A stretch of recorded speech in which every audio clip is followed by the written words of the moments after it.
Si Doc Carlos? Hello, Doc Carlos? Diyosa, bakit ka sumagot sa cellphone ni Lynette? Kasi magkasama kaming dalawa ni Lynette niyaya ko siyang lumabas.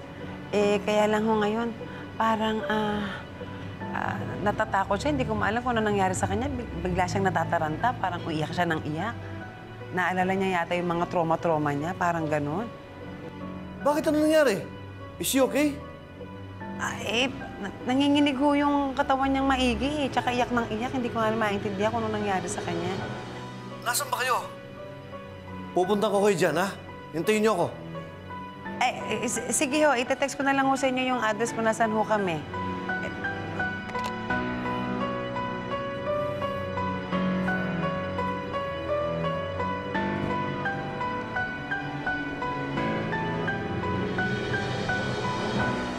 So I guess it's clear that starting today, all of you will be reporting directly to Mr. Refuerzo.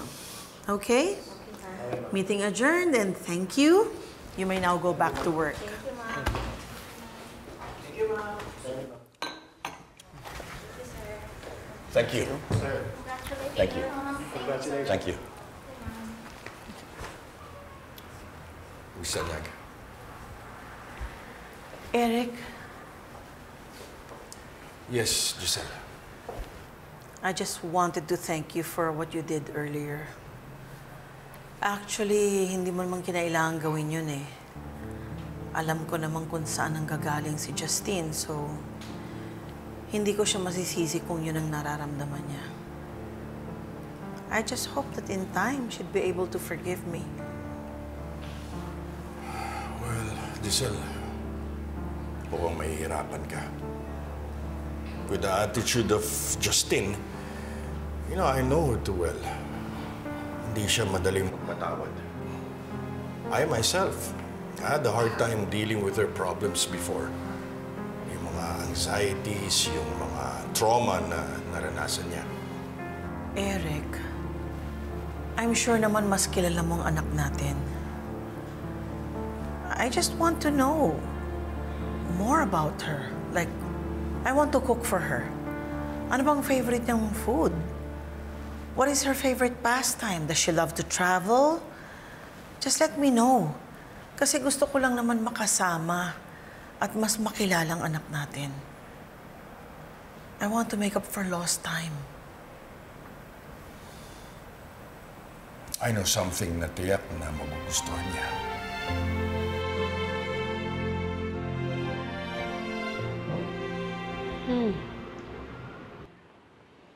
Ano? Kamusta ka? Mapo ka muna. Uminom ka kaya mo ng tubig. Okay ka na ba? Ano bang nangyari sa'yo? Medyo okay na ako. Hindi ko nga mapaliwanag kung ano yung nangyari kanina eh.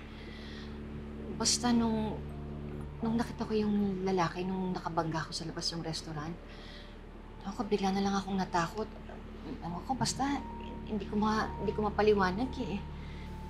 Lynette, baka natitrigger ka. Kasi di ba hindi ka naman sanay makasalamuha sa mga taong hindi mo naman kakilala? Unless, yun yung pumasok sa bahay mo. Diyosa, hindi ko talaga alam. Mabuti pa siguro. Halika na, umuwi na tayo. Uy, Lynette! Diyos ko naman. Dali muna. Kasi tumawag kanina si Carlos sa'yo. Sinagot ko. Sabi niya, pupuntahan daw niya tayo dito. Ganun ba? Halika na, lumabas na tayo. Lynette, you're experiencing this dahil sa trauma na nangyari sa'yo. Mahirap, pero I'm sure you can overcome it. Sa tulong ng mga nagmamahal sa'yo, malalagpasan mo rin to. Diyos, halika na. Halika na.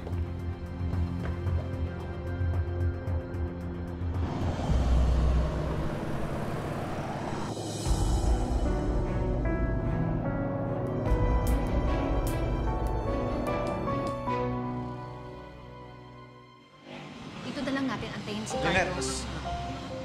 Lynette, sandali. Huwag mo akong hawakan! Pwede ba bumalik ka na lang doon sa loob? Pabayaan mo na ako, iwan mo na kami dito sa labas. I just want to make sure that you're okay. Okay ako! Pwede ba? Iwan mo na ako, pabayaan mo na ako dito. Kami na bahala mag-antay kay Carlos. Pumasok ka na doon sa loob! Lynette, ayan, bakit pa sigaw na sigaw dyan? Paano naman ginagawa yung tao sa'yo, ah? I understand, Joseph. Baka hindi nga makakabuti kay Lynette na sasamahan ko kayo. Pasensya na. Mauna na ako. Sige. Lynette, naiintindihan ko na natatakot ka kay Doc Carlos na maabutan si Doc RJ. Pero naman, hindi mo naman dapat ginanon yung tao. Kung makasigaw ka, wagas, di ba tinulungan ka nga? Concern nga sa'yo, di ba?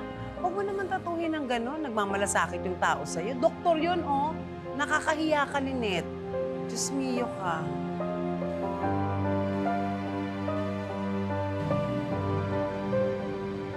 Diyos, sandali. Sandali.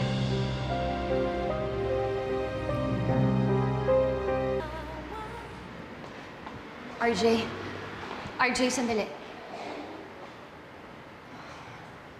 Pasensya na kung nasigawan kita. Iniisip ko lang kasi yung mga pwedeng mangyari kapag na... Naintindihan kita, Lynette.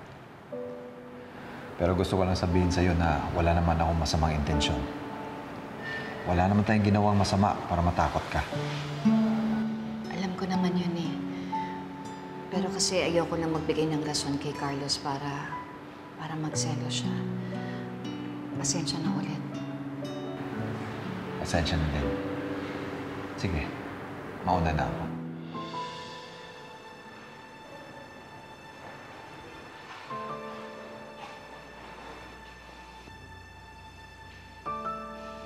Lynette!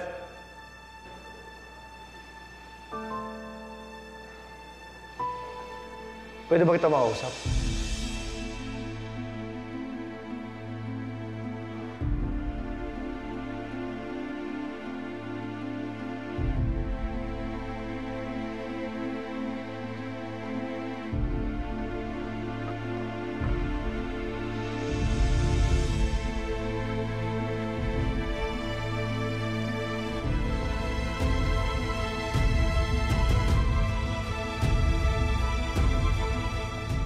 Bakit kayo magkasama ni RJ?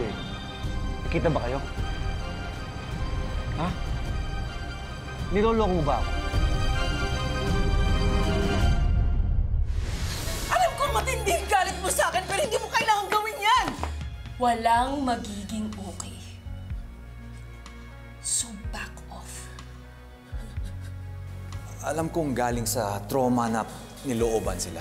Hindi sapat na pinagpapahinga lang siya ni Carlos. Dapat inaalagaan siya ni Carlos. Wala ka na magagawa eh. Si Carlos ng asawa niya. Ibigay mo na kay Carlos yung pag-aalala at pag-aalaga kay Lynette. Anong ginagawa ni RJ doon? Dahil magkikita kayo? Hindi ko alam kung anong ginagawa ni RJ doon. Nagkataon lang talaga na nandoon din siya. Sa tingin mo, maniniwala ako sa'yo?